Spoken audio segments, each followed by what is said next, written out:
Watch Captain Marvel, then watch these movies. You won't find Terminator 2 Judgment Day on this week's list of movies to watch after, despite the sequel being one of the most referenced in interviews as an influence on Captain Marvel.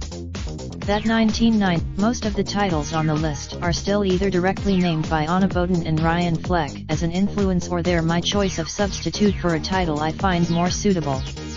It's a fairly recent. When you put indie darlings like Boden and Fleck in charge of a Marvel movie, you're sure to get some interesting influences seeping through the cracks. One of these is more than just any 90s entertainment. Captain Marvel definitely has a thing for Will Smith. Only his breakout. This isn't one of the 90s action movies cited by Boden and Fleck in interviews, but they've overlooked the title on past movies to watch lists that have been called out for excluding.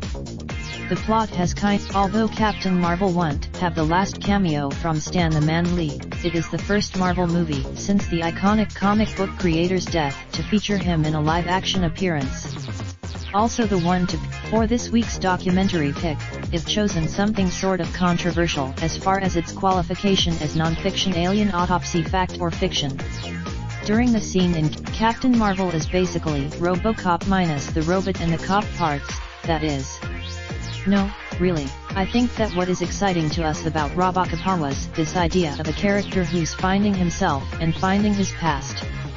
And even though they actually changed the name of the cat/Flerken from Chewie in the comics, named after Chewbacca from Star Wars, to Goose in reference to Tom Cruise's character's partner in Top Gun. That's enough of a reason. You have good reason to go back and check out this cult classic 80s sci-fi horror movie lately anyway, because of SYFE's resurrection of the franchise with the series Critters, a new binge. But they've got another, in addition to highlighting 90s action movies plus other specific titles during their set visit presentation. Boden and Fleck acknowledged in another, more recent, that Captain Marvel is heavily inspired by 80s and 90s buddy movies, specifically for the dynamic between Carol and Fury. Like 48, maybe female superhero movies don't go back any further than 35 years ago, save for TV movies tied to series, anyway, but alien cats go back more than 40. Disney's The Cat from Christopher began writing film criticism and covering film festivals for a zine called Red, back when a zine could actually get you Sundance press credentials.